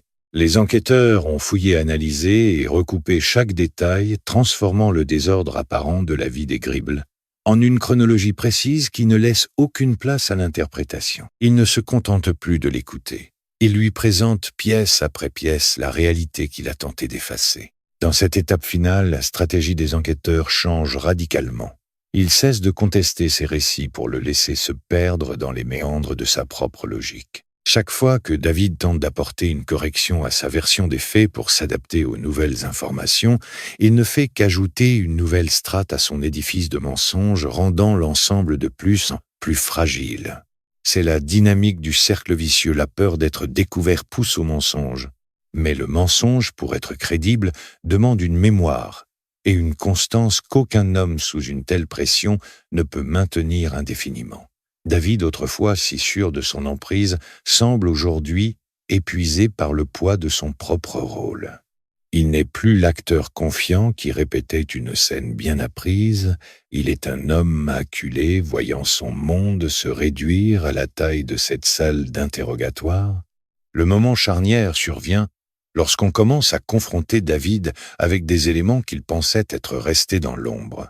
Il s'agit de faits de traces de ces petits événements que l'on croit insignifiants sur le moment, mais qui, une fois connectés, forment un chemin que nul ne peut ignorer. La police ne joue plus sur le terrain de la psychologie, mais sur celui de la certitude matérielle. David, en face, ne peut plus répondre par l'esquive. Il est confronté au décalage béant entre ce qu'il a déclaré et ce qui a été prouvé. Il tente une ultime fois de faire appel à son statut social, à son image d'homme intègre, mais ses mots sonnent creux comme une coquille vide. L'indifférence des enquêteurs face à ces tentatives de manipulation est probablement ce qui lui fait le plus mal. Il réalise que le pouvoir qu'il exerçait sur son environnement domestique n'a aucune emprise sur ceux qui, au nom de la justice, sont en train de disséquer sa vie. Il est fascinant d'observer le basculement qui s'opère chez un individu lorsqu'il comprend que la vérité est devenue inéluctable. Ce n'est pas un moment de catharsis ou de confession libératrice. C'est un moment de rétraction. David se mure dans un silence qui, ironiquement, est plus révélateur que tous ses discours précédents. Dans cette salle, les silences deviennent lourds, pressants, chargés de tout ce qui n'a pas été dit, de tout ce que Corinna a dû subir dans l'isolement de leur foyer. Les enquêteurs, avec une patience qui confine à la vertu, ne cherchent pas à briser ce silence par la force. Ils le laissent s'installer, car ils savent qu'au fond de ce vide, David est en train de comprendre que son récit ne pourra jamais restaurer l'image qu'il avait de lui-même. La mise en scène est terminée. Les projecteurs se sont éteints. Il n'est plus le metteur en scène d'une vie heureuse, il est le témoin de sa propre chute. Cette étape souligne la fragilité de toute entreprise visant à nier la réalité par la force de la volonté. L'affaire Gribble n'est pas seulement le récit d'un crime, c'est la démonstration que la vérité possède une force gravitationnelle propre. Peu importe la finesse du mensonge ou la précision de la mise en scène, la réalité finit toujours par réclamer son dû. David a cru pouvoir contrôler le destin de Corinna, mais il a fini par perdre la maîtrise de son propre destin. Chaque tentative pour s'extraire de la situation n'a fait que resserrer le nœud. Et c'est là le dénouement de cette phase de l'enquête, la réalisation par le suspect lui-même que le scénario qu'il avait écrit ne sera jamais celui qui sera lu devant un tribunal. Alors que nous refermons cette partie, nous quittons la salle d'interrogatoire avec une certitude nouvelle. L'illusion est morte, le vernis est tombé. Ce qui reste, c'est la réalité nue, celle d'une femme disparue et d'un homme qui, malgré toutes ses tentatives pour maintenir le masque, a fini par laisser apparaître les traits de sa véritable nature. Les enquêteurs, en quittant la salle, emportent avec eux, non pas une victoire, mais le poids lourd d'une tragédie qu'ils ont su percer à jour. La justice ne sera pas une revanche, mais la réponse à une quête de vérité qui, pendant trop longtemps, a été étouffée par les apparences. Le chemin vers le dénouement final est désormais tracé pavé par cette déconstruction méthodique d'un mensonge qui n'a pas su résister à l'épreuve des faits. L'histoire de Corinna Gribble commence à trouver son sens non plus dans la version de David, mais dans le puzzle complexe que la vérité enfin libérée a commencé à reconstituer. C'est la fin du théâtre et le début de la responsabilité, un moment où, pour la première fois, le silence de Corinna commence à résonner avec plus de force que n'importe quelle parole prononcée par son mari. Lorsqu'une affaire criminelle stagne, elle se nourrit souvent de l'incertitude. Pendant des mois, l'absence de Corinna Gribble a été une plaie ouverte, un mystère, alimenté par les silences de David et les multiples directions dans lesquelles les enquêteurs ont dû porter leur attention. Mais dans toute enquête de cette envergure, il existe un moment de basculement, cet instant précis où le doute s'efface devant la matérialité des faits. Ce moment ne se produit jamais par hasard. Il est le fruit d'une persévérance acharnée, d'une accumulation de détails qui, isolés, ne signifient rien, mais qui, assemblés, forment un tableau si net qu'il devient impossible de détourner le regard. Pour la police de Phoenix, cette étape de la partie 3 n'est pas seulement une progression dans l'enquête. C'est la transition vers une vérité qu'ils pressentaient depuis le premier jour, mais qu'ils devaient prouver avec une précision chirurgicale. Le travail des enquêteurs en coulisses loin des interrogatoires et de la pression médiatique est une entreprise de fourmis. Ils retournent sur chaque scène, réexaminent chaque témoignage. Et surtout, ils commencent à confronter le récit de David à des éléments de preuve physique qu'ils pensaient avoir dissimulés ou rendus anodins. Ce qui rend cette étape fascinante, c'est le contraste entre la banalité apparente de la vie des Gribble et la sombre réalité que les preuves commencent à exhumer. Chaque objet, chaque relevé, chaque mouvement retracé est une pièce ajoutée à un puzzle qui inexorablement se referme sur David. La maison, ce lieu qui était censé être le foyer protégé, se transforme sous les yeux des enquêteurs en un espace de révélation. Ils ne cherchent plus seulement une femme disparue. Ils cherchent à comprendre comment, en plein cœur d'un quotidien apparemment ordonné, une telle tragédie a pu être orchestrée sans que le voisinage ou même la famille proche ne puisse en percevoir les prémices.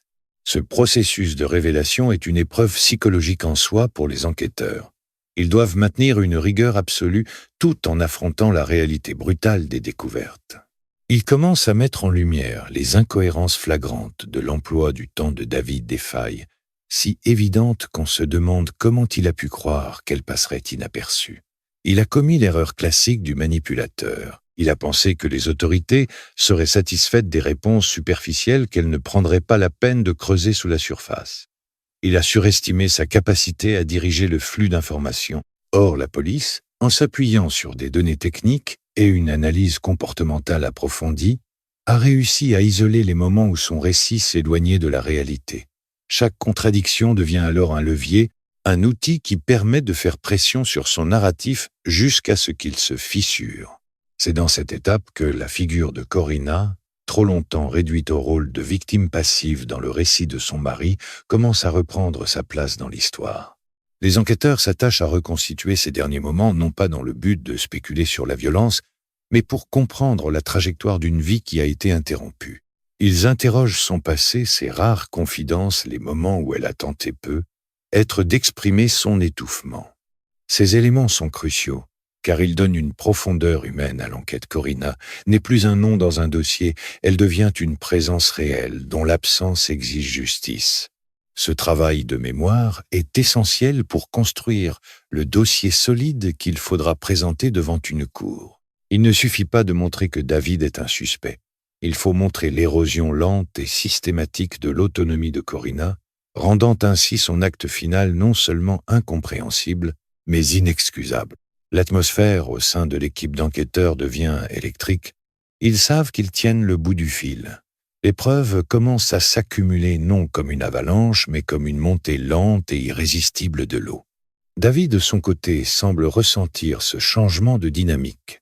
Son arrogance commence à vaciller sous le poids de l'évidence. Il n'est plus dans une position de force, il est acculé par la vérité. Chaque fois qu'il tente de contester, une nouvelle pièce est ajoutée au dossier qui contredit ses dires. C'est la déconfiture d'un homme qui a misé toute sa stratégie sur le mensonge et qui se retrouve soudainement dénudé face à une réalité qu'il ne peut plus manipuler. La police, avec un professionnalisme froid, continue d'avancer pas après pas dans cette direction qui mène inévitablement vers la vérité. En abordant cette fin de partie 3, on saisit l'ampleur du travail accompli. Il ne s'agit pas seulement de résoudre un crime, mais de démanteler une imposture. Le basculement vers la certitude est le moment où l'image de David, telle qu'il a voulu l'imposer au monde, se fragmente définitivement. La justice, qui semblait si lointaine au début de cette affaire, commence à prendre forme. Les enquêteurs, en rassemblant ces preuves, ne font pas qu'effectuer une procédure administrative, ils accomplissent un devoir moral. Il transforme le chaos d'une disparition en une narration cohérente où les responsabilités sont enfin clairement établies. C'est la victoire de la méthode et de la persévérance sur l'illusion et la manipulation. Alors que nous terminons cette première étape, le décor est planté pour ce qui va suivre la confrontation finale, le moment où, face à l'accumulation des faits, le masque finira par tomber complètement, laissant David face à son destin. La vérité ne fait plus de bruit, elle s'impose simplement comme la seule issue possible après tant de conjectures et d'ombres. La transition entre le doute et la certitude n'est jamais un événement soudain. C'est un processus d'usure, une érosion constante des défenses du suspect sous la pression des faits accumulés. À ce stade de l'enquête, la police de Phoenix ne cherche plus à deviner. Elle s'appuie sur une cartographie précise de la vie de David, une reconstruction si détaillée qu'elle ressemble à une horlogerie de précision. Chaque déclaration faite par David lors des premiers interrogatoires est désormais mise en parallèle, avec des preuves matérielles, des relevés téléphoniques, des témoignages corroborés, et surtout, des incohérences temporelles qui rendent son récit initial impossible. C'est ici que l'on observe la véritable déconfiture d'un manipulateur lorsque celui-ci se rend compte que les autorités ne sont pas en train de discuter avec lui, mais qu'elles sont en train de dresser un portrait inéluctable de ses actions. L'atmosphère au sein de la salle d'interrogatoire est devenue pesante, chargée de ce silence qui précède la vérité. David, qui avait jusque-là maintenu une posture de sérénité, commence à trahir des signes de nervosité. Il ne s'agit pas d'une panique soudaine, mais d'une fatigue profonde, celle d'un homme qui a trop longtemps maintenu une façade. Les enquêteurs en professionnels aguerris exploitent cette vulnérabilité avec une précision chirurgicale. Ils ne crient pas, ils ne menacent pas. Ils se contentent de poser des questions qui, par leur nature même, ferment les issues de secours qu'il avait patiemment construites dans son esprit. Chaque réponse qu'il tente d'apporter pour justifier une contradiction ne fait que l'enfoncer davantage, car il est désormais impossible de harmoniser son mensonge avec la réalité des preuves déposées sur la table. Le cœur de cette étape repose sur la mise en lumière de ce que David pensait avoir effacé. L'enquête a révélé les fissures du foyer, la tension constante qui régnait sous le vernis de la famille parfaite. En exposant ces faits, la police redonne une voix à Corinna, une voix qui, bien qu'absente, résonne à travers les preuves de son vécu. Le récit de la fuite, soudaine et injustifiée, que David avait servi à tous s'effondre face à la réalité d'une vie qui, tout au contraire, était ancrée, structurée et liée par des responsabilités que Corinna n'aurait jamais sacrifiées. Cette contradiction flagrante entre le portrait de la femme qu'il a dressé pour les besoins de sa défense et la femme que ses proches ont connue est le levier principal dont se servent les enquêteurs pour faire basculer David. Il ne peut plus maintenir sa version des faits sans se contredire à chaque phrase. À mesure que les preuves s'accumulent, on sent une transformation dans la manière dont David interagit avec ses interlocuteurs. Son arrogance initiale, cette certitude d'être le plus intelligent dans la pièce a disparu. Il réalise sans doute avec une terreur sourde que son destin n'est plus entre ses mains. Les enquêteurs, avec une patience infinie, décortiquent son emploi du temps minute par minute. Ils pointent les zones d'ombre, les silences, les déplacements qui n'ont pas de justification. Ils ne lui demandent pas d'avouer. Ils lui demandent simplement d'expliquer l'inexplicable. Et c'est dans cet espace laissé libre par les questions que David s'effondre. Il tente de s'accrocher à des détails, à des nuances, mais le poids des faits est trop lourd.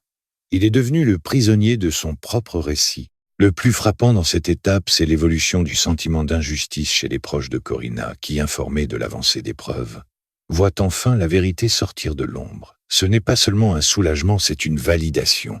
La disparition n'est plus un mystère insondable. Elle devient une tragédie dont les causes sont désormais visibles. La police, en agissant avec cette méthode, offre une forme de réparation symbolique en refusant de laisser le mensonge prospérer. Ils reconnaissent l'existence et la souffrance de Corinna. David, quant à lui, est confronté à la solitude du coupable. La mise en scène est devenue inutile. Les acteurs sont partis et il reste seul sur une scène qui soudainement s'est éclairée de manière crue sans aucun artifice pour cacher la réalité. Cette étape marque également une rupture avec le passé de l'affaire. Nous ne sommes plus dans l'attente ou dans la conjecture. Nous sommes dans l'inéluctable. Chaque heure qui passe renforce la certitude que la justice sera rendue. Les enquêteurs, en terminant cette étape de leur travail, savent qu'ils ont construit un dossier qui, devant n'importe quelle instance, ne pourra être balayé. David Gribble n'est plus l'homme qui avait tout prévu. Il est devenu l'homme qui a tout perdu, y compris l'illusion de sa propre innocence.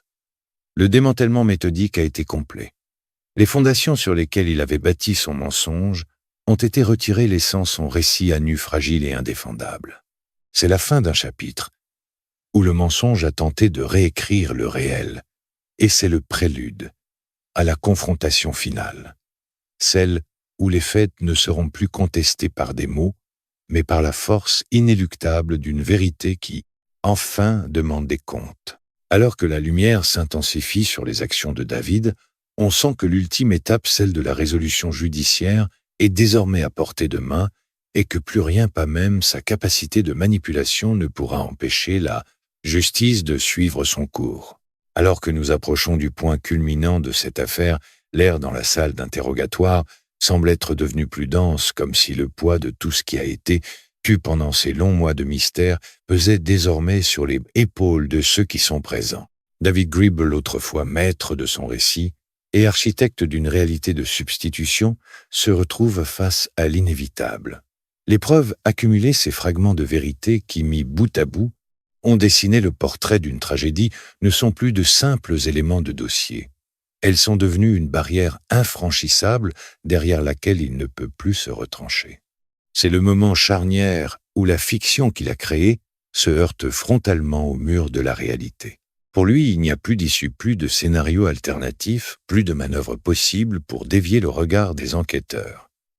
Le masque, si soigneusement porté pendant des années, ne montre plus que les traits d'un homme épuisé par le poids de ses propres mensonges. La force de cette étape réside dans la confrontation finale avec l'évidence.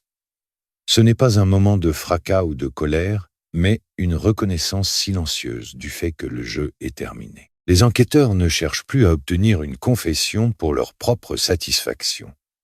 Ils constatent simplement que la vérité est devenue si manifeste qu'elle n'a plus besoin d'être prouvée par des mots. Ils présentent les derniers éléments, ceux qui scellent le dossier. Et dans ce silence qui suit, on sent toute la portée de la justice qui s'apprête à être rendue. David en face ne tente même plus de contester. Il regarde les preuves non pas avec la curiosité du suspect qui analyse les failles du travail policier, mais avec la résignation de celui qui comprend que le destin a cessé de lui être favorable. Sa posture, son regard, tout en lui trahit le renoncement. Il est l'homme qui a tout perdu, y compris la maîtrise du récit de sa propre vie. C'est ici que la tragédie de Corinna Gribble change de nature. Elle n'est plus une ombre portée, elle n'est plus une énigme que l'on tente de résoudre. Elle redevient une personne, une mère, une femme, dont la vie a été brutalement interrompue par l'égoïsme et la manipulation. Le travail des enquêteurs, en dépouillant David de ses mensonges, a permis de restaurer au moins en partie la dignité de la victime. En rétablissant les faits, ils ont fait en sorte que la mémoire de Corinna ne soit pas entachée par la version déformée que son mari a cherché à imposer. Cette étape est cruciale, car elle signifie que la vérité, bien que tardive, finit par avoir le dernier mot. La justice telle que nous la concevons ne consiste pas seulement à punir un coupable. Elle consiste à rétablir une forme d'ordre dans un monde où l'injustice a un instant tout occulté. En sortant de cette salle, les enquêteurs savent qu'ils ont accompli leur mission, ils ont rendu à Corinna sa voix même dans l'absence. L'impact de cette résolution dépasse largement le cadre judiciaire. Elle résonne auprès de tous ceux qui ont suivi cette affaire avec l'espoir de comprendre comment une telle tragédie a pu se produire dans un cadre aussi banal. Cette étape de la partie 3 nous offre cette réponse, non pas sous forme de justification, mais sous forme de constatation. Amers, les monstres ne portent pas toujours de masque hideux. Ils portent souvent le visage de la normalité la plus rassurante. C'est ce qui rend cette histoire si profondément humaine et simultanément si effrayante. La chute de David n'est pas seulement celle d'un criminel, c'est celle d'une illusion collective qui a permis à un individu de commettre l'irréparable en profitant de la confiance et du silence de ceux qui l'entouraient, Le dénouement est donc une leçon sur l'importance de ne pas se fier aveuglément aux apparences, sur la nécessité de rester vigilant face aux dynamiques de contrôle qui peuvent s'installer en douceur dans les sphères les plus privées de nos vies. Le silence qui s'installe à la fin de cette étape n'est pas un silence vide. Il est chargé de tout ce qui a été découvert, de tout ce qui a été corrigé et de tout ce qui désormais est établi comme une vérité incontestable. Alors que les autorités se préparent à passer à l'étape suivante, celle de la procédure judiciaire, une forme d'apaisement commence à s'installer. Le chaos de la disparition a laissé place à la clarté du dossier. Les interrogations ont trouvé leur réponse. Les ombres ont été dissipées par la lumière crue des preuves. David Gribble, désormais privé de son rôle de metteur en scène, est ramené à sa réalité la plus simple, celle d'un homme face à ses actes. La justice ne sera pas une vengeance, mais la conclusion logique d'un cheminement intellectuel et professionnel exemplaire mené par ceux qui, refusant de se contenter des apparences, ont poursuivi la vérité jusqu'à son terme. Ainsi, alors que nous concluons cette troisième et ultime étape, nous sentons que l'histoire de Corinna Gribble a trouvé sa place dans les mémoires. Ce n'est plus une énigme, c'est une leçon. Le masque est tombé, le théâtre est déserté et la réalité enfin s'impose. Ce qui reste, c'est le souvenir d'une femme dont l'absence a été paradoxalement le moteur d'une quête de vérité si puissante qu'elle a fini par tout emporter sur son passage. La justice est en marche, non plus comme une promesse lointaine, mais comme une certitude acquise par le travail acharné de ceux qui, au sein de la police, n'ont jamais cessé de croire que chaque vie, peu importe la manière dont elle s'est éteinte, mérite que la vérité soit dite en toute transparence.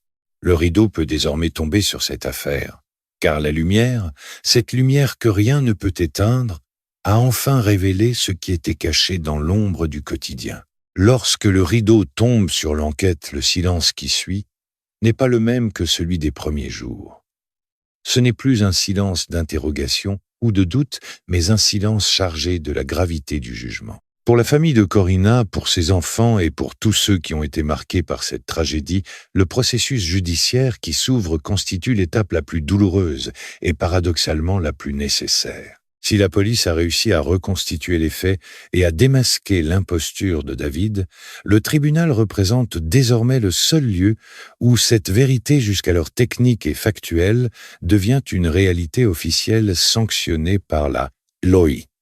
C'est le passage de la sphère de l'enquête privée à celle de la justice publique, un moment où l'individu qui a cru pouvoir manipuler le destin doit faire face non plus seulement à des enquêteurs, mais à la société tout entière. Dans la salle d'audience, l'atmosphère est radicalement différente de celle de la salle d'interrogatoire. Ici, les jeux de dupes sont impossibles. David Gribble n'est plus l'homme qui tente d'orienter le récit. Il est désormais un prévenu dont chaque mot, chaque geste et chaque expression sont observés par ceux qui l'a blessé. Le contraste est frappant. Celui qui avait passé des années à ériger des barrières et à maintenir un contrôle absolu sur son environnement se retrouve soudainement exposé sans aucune protection devant des juges, des jurés et un public qui attendent des réponses. C'est la mise en lumière totale. Tout ce qui était caché dans les replis de la vie quotidienne des Gribble, tous les non-dits et les tensions que nous avons explorées, est désormais disséqué à la barre. Le verdict n'est pas seulement une décision juridique, c'est la reconnaissance officielle d'une douleur qui a été trop longtemps occultée par le masque social du coupable. Le déroulement du procès est le reflet de la ténacité dont les enquêteurs ont fait preuve pendant des mois. Chaque pièce à conviction, chaque témoignage recueilli, chaque faille narrative mise en évidence devient un élément du dossier qui, bout à bout, renforce l'accusation. On réalise alors, à mesure que les audiences se succèdent, que David a construit sa propre prison bien avant d'arriver devant le juge. Son arrogance, cette conviction de pouvoir gérer les apparences, est ce qui a paradoxalement rendu sa chute si vertigineuse. Le procureur, avec une précision méthodique, ne cherche pas à créer un récit spectaculaire. Il se contente d'exposer les faits dans toute leur cruauté, laissant le poids de l'évidence écraser la défense. Pour ceux qui assistent aux audiences, il s'agit d'une expérience intense, assister à la déconstruction finale de celui qui a sacrifié une vie sur l'autel de son propre besoin de pouvoir. Il est nécessaire de souligner que dans ces moments-là, le récit de l'affaire change de perspective. On ne parle plus du mystère de la disparition, mais de la réalité brutale d'un crime domestique. C'est une distinction fondamentale. Elle permet de redonner à Corina une dignité qu'elle n'aurait jamais dû perdre. On ne discute plus des théories sur ce qu'elle aurait pu faire ou ne pas faire. On reconnaît la réalité d'une emprise qui a fini par détruire son existence. Cette reconnaissance, aussi tardive soit-elle, est essentielle pour les proches. Elle signifie que leur douleur est validée par l'institution. Ils ne sont plus seuls à porter le poids du soupçon ou de la perte. La justice, en rendant son verdict, porte désormais ce fardeau avec eux. C'est l'un des aspects les plus poignants de ce processus, voir comment la vérité, une fois proclamée à haute voix dans une salle de tribunal, commence enfin à cicatriser les plaies les plus profondes. Toutefois, le procès ne se limite pas à la condamnation d'un homme. Il constitue également un miroir tendu à la collectivité. En entendant les détails de cette emprise domestique, les spectateurs ne peuvent s'empêcher de réfléchir sur les dynamiques de pouvoir au sein de leur propre cercle.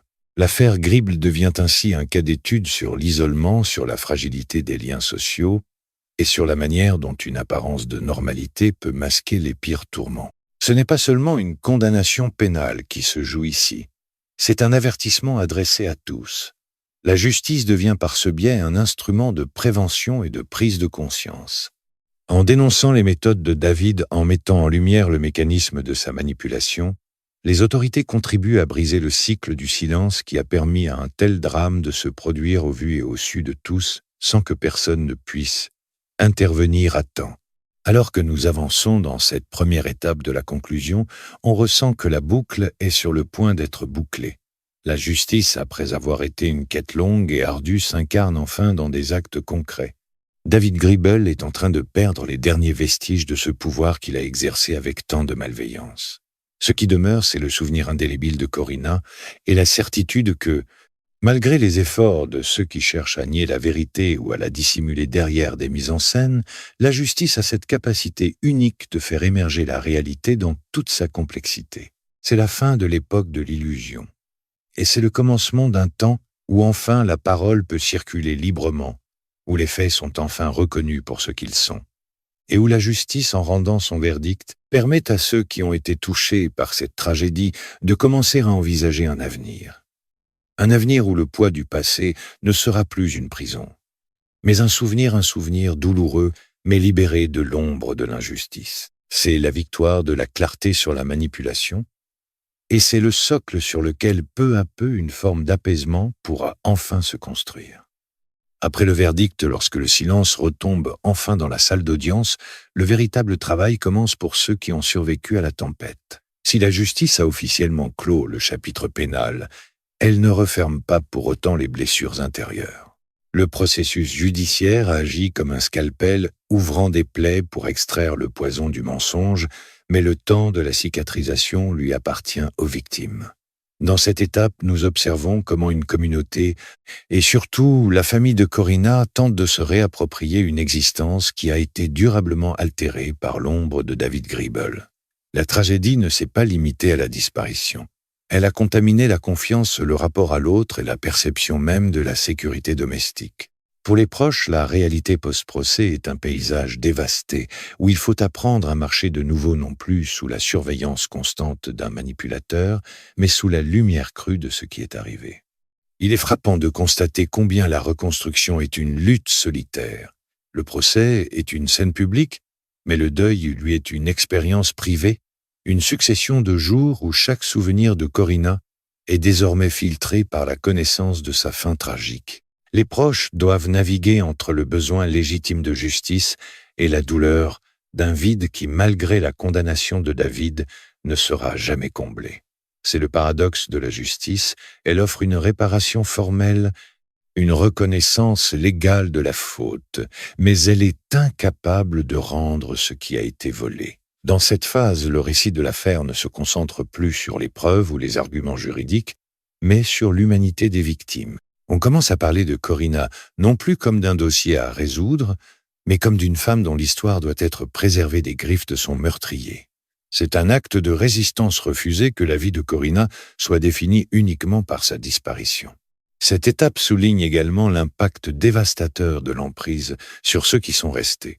Comment expliquer aux enfants qui ont grandi dans cette atmosphère que leur père est responsable de l'absence de leur mère? La complexité de cette transmission est une épreuve immense. Elle demande une honnêteté brutale, un courage nécessaire pour affronter les questions sans réponse et la confusion qui accompagne inévitablement de tels événements.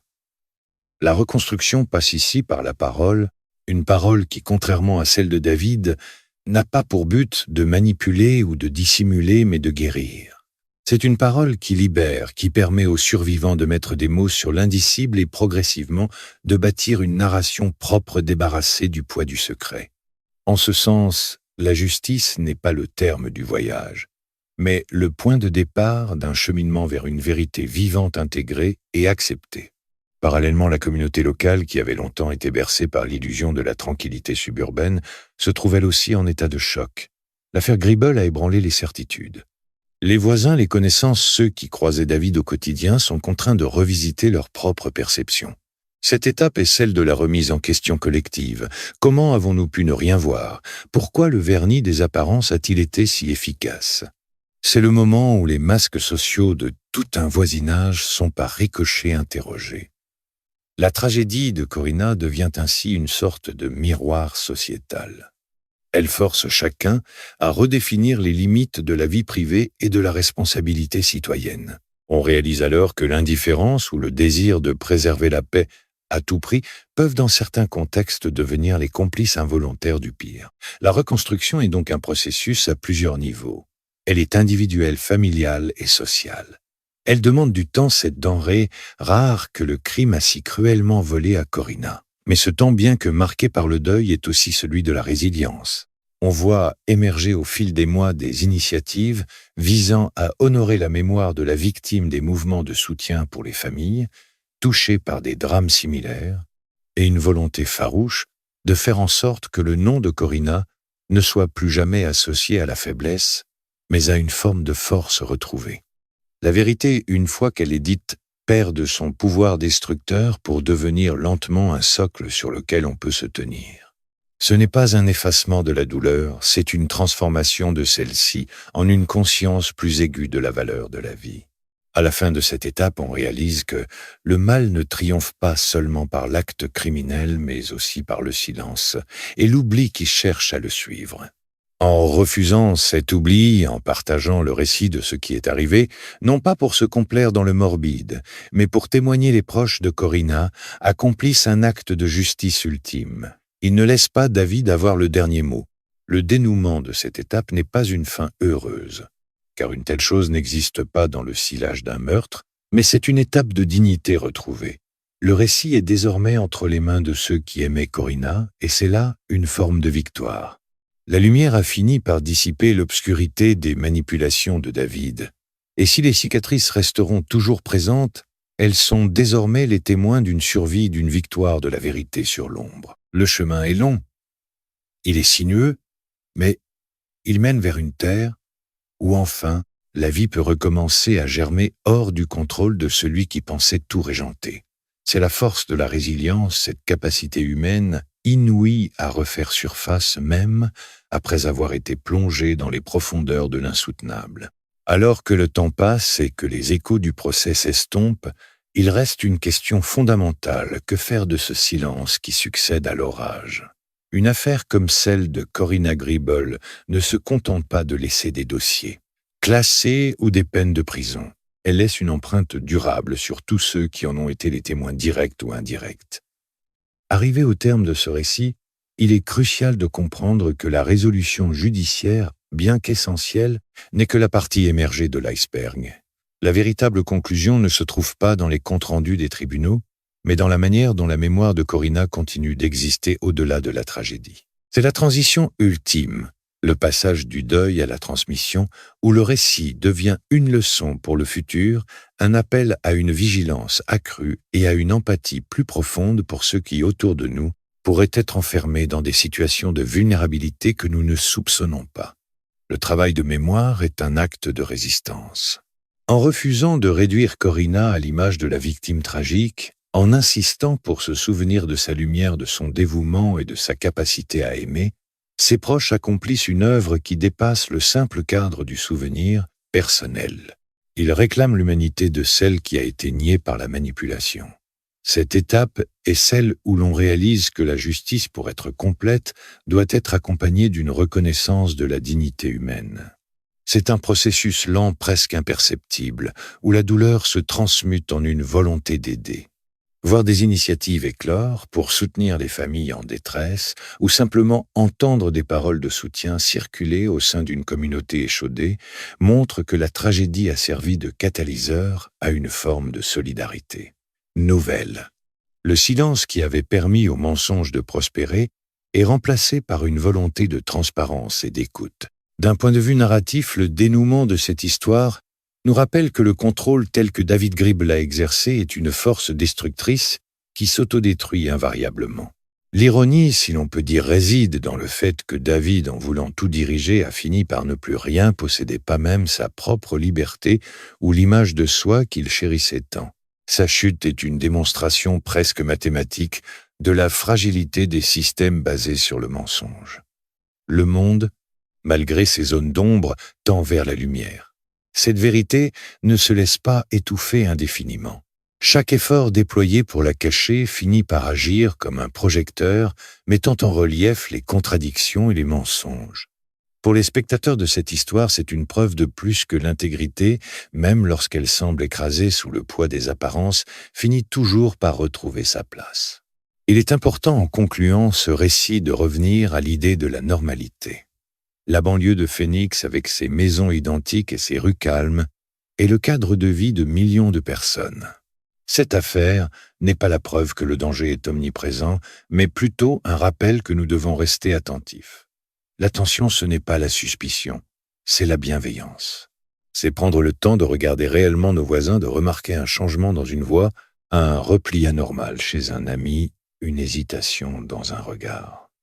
La tragédie de Corina aurait pu être évitée si en amont une main avait été tendue, si un doute avait été exprimé. Cette leçon est sans doute la plus précieuse que nous pouvons tirer de ce récit. Le respect de la vie privée ne doit jamais être un bouclier derrière lequel la souffrance peut se cacher en toute impunité. Enfin, en refermant le livre de cette affaire, nous ne cherchons pas à oublier, mais à intégrer. Intégrer le fait que l'humain est capable du meilleur comme du pire, et que notre rôle n'est pas seulement de juger après coup, mais d'agir en amont. Le souvenir de Corina Gribble restera pour ceux qui ont suivi cette enquête un phare. Un phare qui nous rappelle que chaque voix compte, que chaque vie est un monde unique, et qu'aucune manipulation, aussi sophistiquée soit-elle, ne peut annuler la réalité de l'amour ou la force de la vérité. Le rideau tombe définitivement, mais les leçons apprises continuent de résonner, nous invitant à une vigilance douce, une présence attentive et une solidarité sans faille. C'est dans cette perspective que le récit s'achève, non pas par une fin abrupte, mais par une ouverture, sur un futur où la dignité humaine est placée au-dessus de toute mise en scène. C'est là l'héritage de Corina, une invitation à vivre plus consciemment, à aimer plus ouvertement et à ne jamais laisser l'obscurité du mensonge l'emporter sur la clarté de la vérité. La justice a été rendue, la lumière a été faite, et désormais il ne reste que le chemin à parcourir, un chemin que nous pouvons emprunter ensemble avec cette certitude que malgré les ombres, la vie finit toujours par reprendre ses droits. Le récit s'éteint, mais la lumière, celle que nous avons allumée à travers la recherche de la vérité, celle-là demeure intacte comme un témoignage silencieux mais éternel de la vie de Corina Gribble. C'est la conclusion de notre récit, une fin qui, dans sa sobriété, rend justice à la complexité de l'existence humaine et à cette quête incessante que nous partageons tous, celle de la vérité de la justice et par-dessus tout de la paix retrouvée.